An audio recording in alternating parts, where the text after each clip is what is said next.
하나님의 말씀은 요한복음 6장 47절입니다. 내가 진실로 진실로 너희에게 이르노니 믿는 자는 영생을 얻었나니.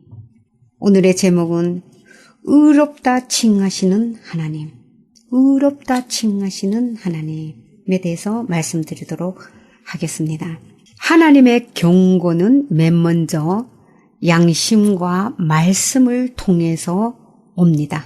양심과 말씀을 통해서 하나님의 경고가 우리에게 옵니다. 불안, 갈등 등이 있을 때는 하나님의 경고임을 알아야 하며 바로 회개할 수 있어야 합니다. 그러나 회개하지 않으면 그 다음에는 환경을 통해 하나님의 징계가 오게 됩니다. 말로 할 때 안 들으면은 매를 들 수밖에 없는 것입니다. 하나님의 자식에 대한 불가항력적 사랑은 매로 쳐서라도 제자리에 돌려놓고자 하는 부모의 사랑과 같습니다. 애굽 사람들이 가장 숭배한 정신적 지주인 태양신, 그게 라라고 하죠. 라.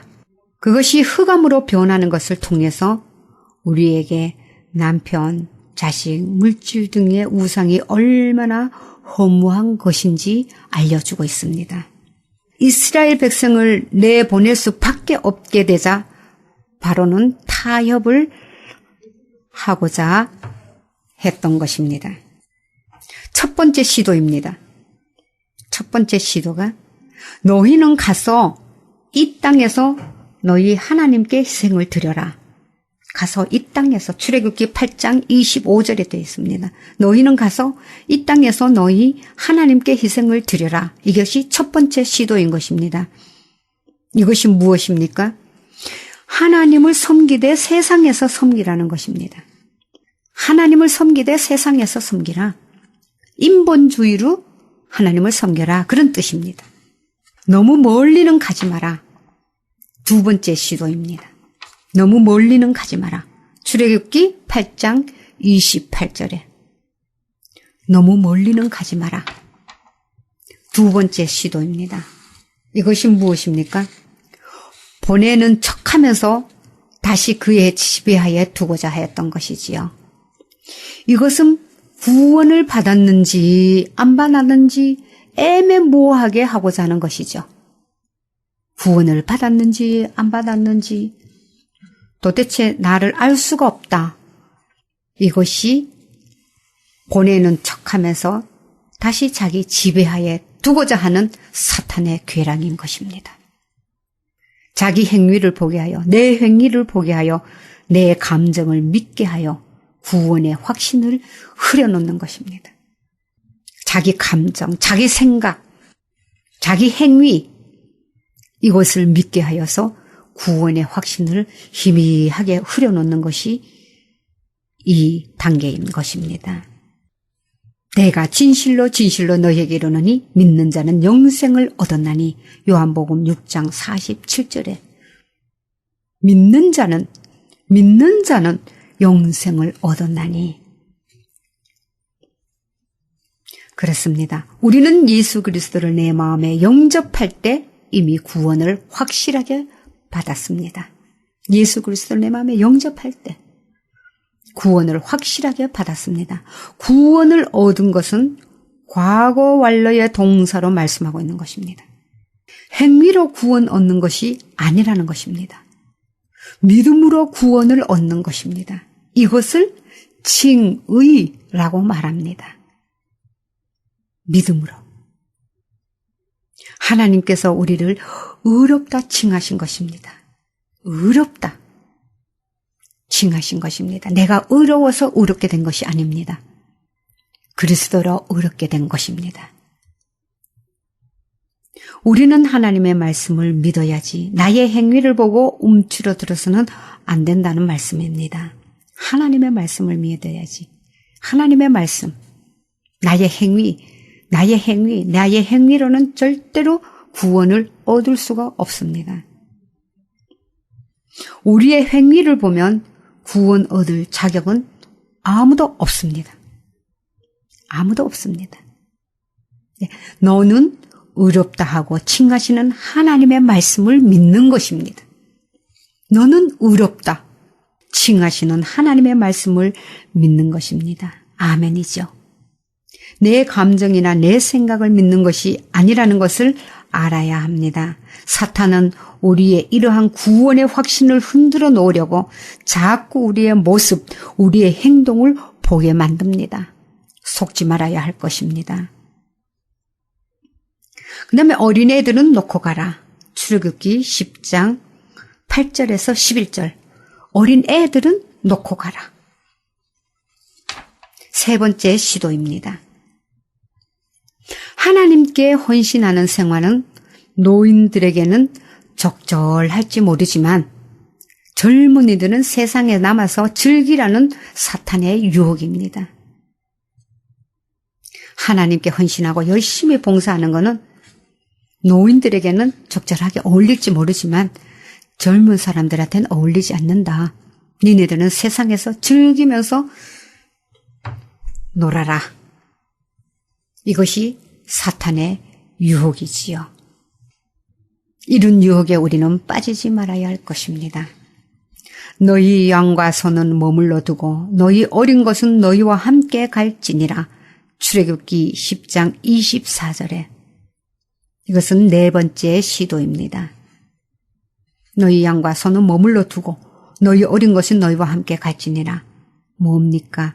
물질의 문제는 그 사람의 신앙의 척도를 알 수 있게 되지요. 물질이 있는 곳에 그 사람의 마음도 있다 성경에 있습니다.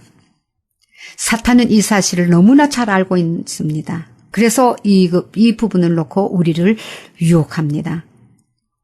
사탄은 이렇게 집요하게 우리를 물고 늘어지지요.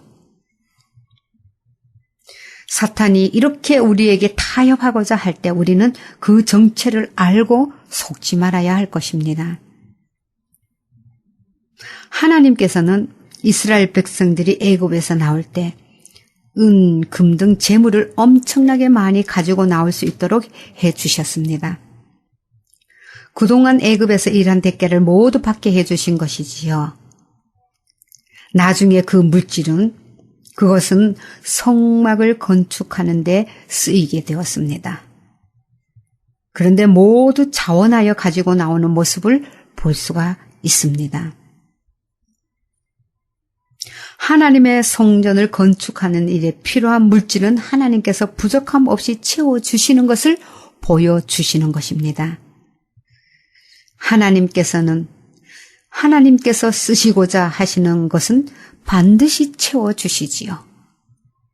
우리 신앙생활 하는 데 있어서 물질이 없다고 염려할 필요가 없습니다. 우리는 물질의 쓰임과 목적을 분명히 인식해야 할 필요가 있습니다. 우리가 가지고 있는 재산을 가지고 하나님께 경배해야 하는 것입니다. 내게 있는 것을 내 것으로 여기면 안 된다는 것이지요. 물질로 인해 하나님과 사람을 잃는 일이 있으면 안 된다는 것입니다. 더군다나 물질로 인해서 하나님을 잃게 하는 일은 사탄의 목적이 되는 것입니다. 출애굽기 10장 26절에 보면 우리의 생축도 우리와 함께 가고 한 마리도 남길 수 없으니 이런 말씀이 있습니다. 사탄을 향하여 이와 같이 담대하게 주장해야 될 줄 압니다. 빼앗긴 에덴의 모든 것을 되찾을 수 있어야 합니다. 뭡니까? 우리에게 자유와 평화와 기쁨, 부요함, 건강, 그 외 하나님께서 주셨던 모든 것들을 담대하게 사탄에게서 되찾을 수 있어야 합니다. 사탄을 향해 꾸짖으며 내놓으라고 담대하게 주장하고 선포해야 합니다. 아직 못 받은 것처럼 쫄라대는 기도를 하지 말라는 것입니다.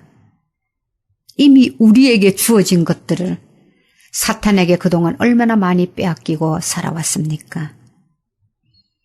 이제는 빼앗아 오십시오. 사탄에게서 빼앗아 오십시오. 선포하십시오. 담대하게 내 것이라고 주장하고 사탄을 향해 선포하십시오. 아직 받지 못해서 주십시오, 주십시오. 그런 쫄라대는 기도보다 사탄을 향해 선포를 하십시오. 그리고 빼앗긴 것을 뺏어 오십시오. 그것이 무엇입니까? 자유입니다. 평화입니다. 기쁨입니다. 부요함입니다. 건강입니다.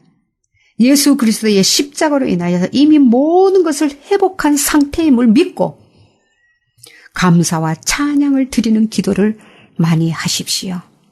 이런 기도를 드리십시오. 예수 그리스도의 십자가로 인하여서 우리는 모든 것을 이미 다 회복되었습니다. 고통에서 회복되었습니다. 환경에서 회복되었습니다. 어려운 가운데서 회복되었습니다. 이제는 감사와 찬양의 기도를 많이 드리십시오. 출애굽기 7장 16절에 보면 내 백성을 보내라. 그들이 광야에서 나를 섬길 것이니라. 이 말씀은 사탄을 향한 하나님의 지엄한 명령이며 우리에게 깊은 감명을 주는 하나님의 말씀입니다. 이런 말씀이 출애굽기에 6곳이나 나옵니다. 사탄을 향한 하나님의 지엄하신 명령. 출애굽기 7장 16절, 출애굽기 8장 20절, 출애굽기 9장 1절, 출애굽기 9장 13절, 출애굽기 10장 3절 등 6곳이나 이런 말씀이 기록되어 있습니다. 바로의 마음이 돌과 같이 더욱 강팍해진 것은 이스라엘 백성의 구원이 무르익었음을 의미하는 것이지요. 밤이 깊을수록 새벽이 가까워 오는 것입니다. 문제가 크면 클수록 해결이 가까웠다는 것과 같습니다. 상처가 깊이 골물수록 터지게 되어 치유가 가까이 오는 것을 알게 되지요. 문제가 드러난다는 것은 해결이 가까이 있다는 것을 의미하는 것입니다. 문제가 크다고 두려워할 필요가 없습니다. 문제에 집착할 것이 아니라 하나님의 뜻을 부지런히 공부하고 하나님 알기에 힘쓰며 하나님의 마음을 만져 드릴 수 있어야 합니다. 문제 앞에 무릎 꿇지 마십시오. 문제가 아닙니다. 거기에 휘둘리지 마십시오. 하나님의 마음을 만져 드리세요. 하나님의 마음을 먼저 알기를 구하세요. 이것이 먼저 그의 나라와 그의 의를 구하는 것입니다. 말로 할 때 말을 잘 들으면 매를 맞을 필요가 없는 것처럼 하나님의 말씀에 순종하면 환경으로 고난을 당할 필요가 없다는 것이지요. 광야에서의 시간을 줄일 수 있게 되는 것입니다. 이제는 광야에서 벗어나서 가나안으로 들어가는 신앙이 되시기를 바랍니다. 바로가 애굽에서 이스라엘 백성들을 내보내기 싫어하는 모습은 사탄이 세상에서 성도를 내보내기 싫어하는 것과 같습니다.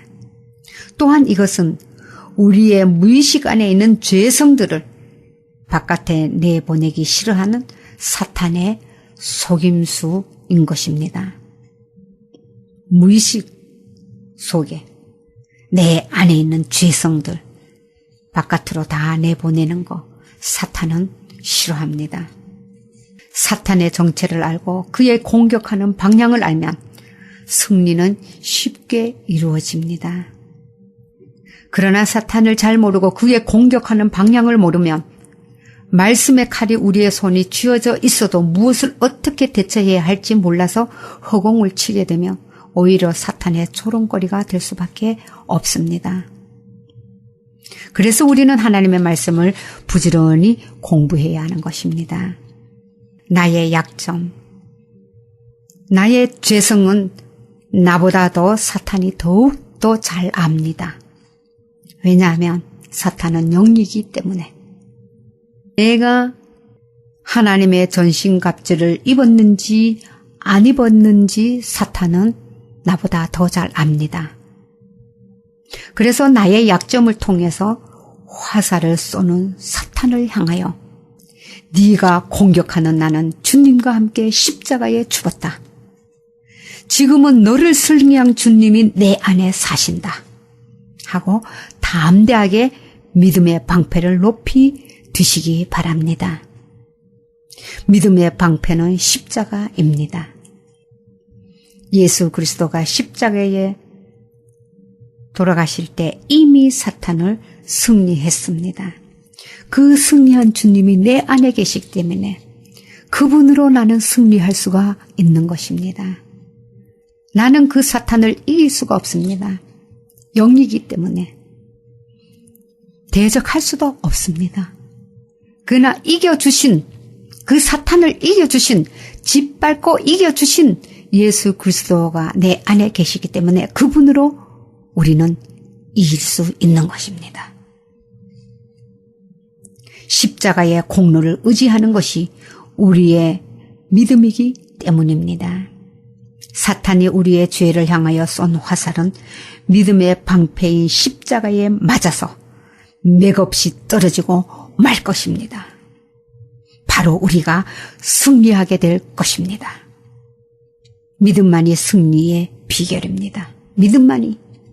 예수 그리스도를 믿음으로 담대하라 내가 세상을 이겨노라 하신 주님의 승리가 우리의 승리가 되는 것입니다.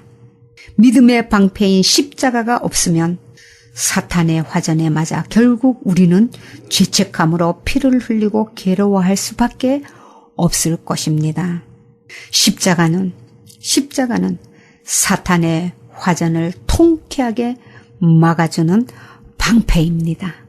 이 믿음 위에 서시기를 주의 이름으로 축복합니다.